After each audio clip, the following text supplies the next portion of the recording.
The Pursuit of Daphne. People like to remember Apollo as the beautiful god, the god of sunlight, music, poetry, prophecy, the golden son of Olympus.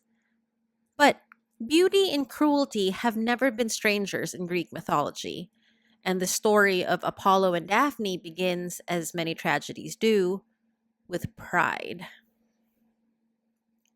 Apollo had recently slain the great serpent Python, a monstrous creature that haunted the sacred lands of Delphi. Victorious and celebrated, he walked with the confidence of a god who believed nothing could challenge him. One day, as he wandered the mountains, he spotted Eros, the winged god of love, holding a bow. Apollo laughed. "What use has a child for weapons?" he mocked. "Leave archery to those worthy of it." Eros said nothing. Instead, he climbed a high peak and drew two arrows from his quiver. One was tipped with gold, and the other with lead. The golden arrow inspired irresistible desire, the lead arrow inspired irresistible rejection. With perfect aim, Eros fired the golden arrow into Apollo's heart, and then he fired the lead arrow into Daphne. Daphne was a nymph. She was the daughter of the river god Peneus. She loved forests, rivers, and the freedom of the wilderness. While others dreamed of marriage, Daphne wanted only to roam beneath the trees and live her life untouched. Then Apollo saw her. The moment his eyes fell upon her, the arrow's magic took hold. He was overwhelmed. He could think of nothing else. Nothing mattered except Daphne. Apollo rushed after her through the forest, calling out her name. He praised her beauty, he promised her gifts, he swore he meant no harm. But the more he pushed her, the faster she ran. Daphne felt only fear. Greek mythology understands something unsettling about pursuit. The pursuer often believes his feelings are more important than the terror of the person being chased. Every footstep behind her drove her onward through the woods. Branches tore her clothes, stones cut her feet, her breath grew ragged. Still, she ran. Apollo followed.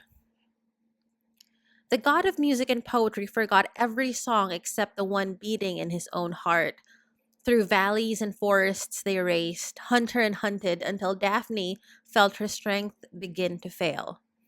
And she knew she could not outrun a god forever. Desperate, Daphne lifted her hands to the heavens and cried for help. "Father," she prayed, "save me, change me, take away this beauty that has brought me so much fear." The world answered. Her feet rooted themselves into the earth. Her skin hardened into bark. Her arms stretched into branches. Leaves burst from her hair. In moments, Daphne was no longer a woman. She had become a laurel tree. Apollo reached her just as the transformation was complete. The chase was over. Before him stood the tree where Daphne had once been. He touched the bark and felt the faint pulse of life beneath it. The woman he desired was gone, and yet the tree remained. Apollo grieved. He wrapped his arms around the laurel and made a vow. "If you cannot be my bride," he said, "you shall be my sacred tree." From that day forward, the laurel belonged to Apollo. Its leaves crowned poets, athletes, generals, and kings.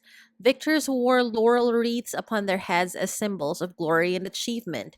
And for centuries, people celebrated the leaves without always remembering the woman who had become them. But the story of Apollo and Daphne survives because it speaks to something deeper than love. This is not a tale of romance, it is a tale of power, of what happens when someone's desire becomes more important than another person's wishes. Apollo had beauty, status, and divine power. Daphne had only her voice and her refusal. When she realized that refusal would not be respected, she chose escape at any cost. It was a tragic choice.